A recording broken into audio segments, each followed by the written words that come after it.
오늘의 말씀. 요나 첫 번째 이야기. 큰 물고기 뱃속에 들어간 요나.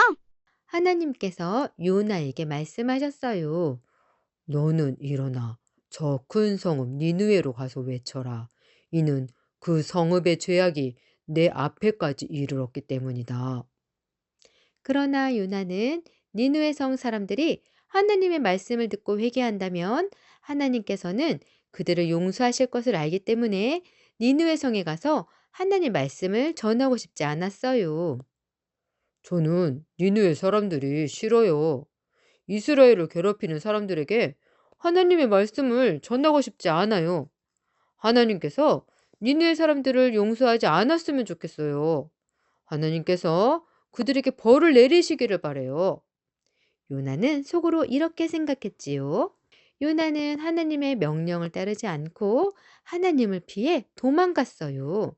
니느웨 성과 반대쪽으로 가는 배를 타고 다시스로 향했지요. 요나는 배를 타자마자 아무도 보이지 않게 배 밑층으로 내려가 누워 깊이 잠들었어요. 하지만 하나님께서는 요나가 어디 있는지 다 알고 계셨어요. 하나님께서는 바다에 큰 바람을 보내셨어요. 거센 폭풍과 몰아쳐 배가 거의 부서지게 됐지요. 선원들은 두려워하며 각각 자기들이 믿는 신에게 부르짖었어요. 그러고는 배를 가볍게 하려고 짐들을 바다에 던져버렸어요.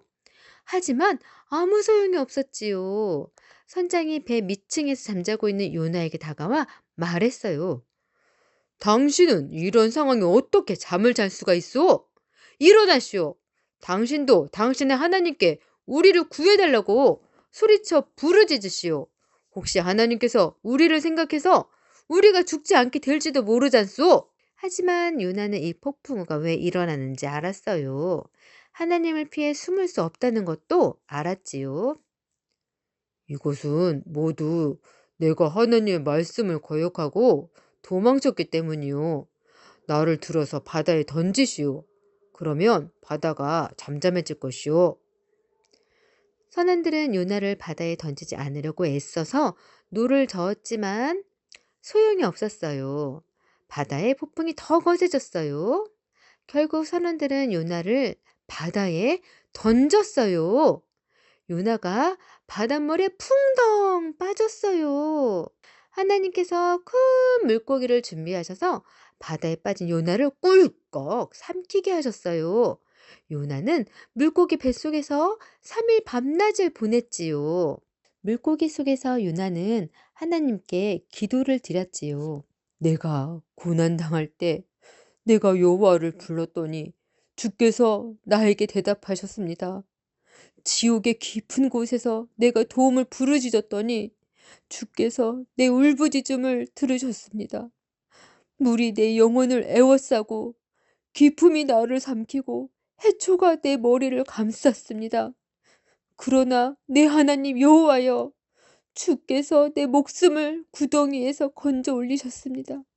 내 영혼이 쇠약해져 갈 때 내가 여호와를 기억했습니다. 내 기도가 주께 이르렀습니다. 내가 감사의 노래로 주께 제사를 드리며 나의 서원을 주께 갚겠습니다. 오직 하나님만이 나를 구원하실 수 있습니다. 그러자 하나님께서 큰 물고기에게 명령하셔서 물고기가 요나를 바닷가에 토해냈어요. 하나님께서 두 번째로 요나에게 말씀하셨어요. 일어나 저 큰 성읍 니느웨로 가서 내가 너에게 명한 말을 선포하여라. 요나는 하나님 말씀에 순종하여 곧장 니느웨로 갔어요. 니느웨는 다 돌아보려면 걸어서 3일이나 걸릴 만큼 아주 큰 성읍이었어요. 요나는 성읍에 들어간 첫날에 하나님의 말씀을 선포했어요. 40일 후에 니느웨는 무너질 것이다. 그러자 니느웨 백성들과 왕은 요나가 전한 하나님의 말씀을 듣고 금식하고 회개했어요. 하나님께서는 그들이 악한 길에서 돌이킨 것을 보시고 뜻을 돌이키시고 그들에게 재앙을 내리지 않으셨지요.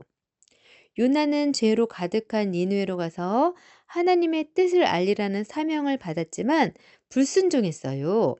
그런 요나를 회개하게 하시고 용서해 주셨던 하나님은 니느웨 성도 용서해 주셔서 멸망하지 않게 하셨지요. 요나처럼 다른 사람을 판단하고 벌을 받아 마땅하다고 생각하며 전도하지 않는 것은 하나님의 뜻이 아니에요. 우리는 모두 하나님 앞에 죄인이었어요. 예수님으로 말미암아 은혜로 죄에서 구원받은 자들이지요. 그렇기에 우리는 날마다 하나님 앞에 겸손히 순종하여 어디서나 예수님을 전하는 자리들이 되기를 바랍니다.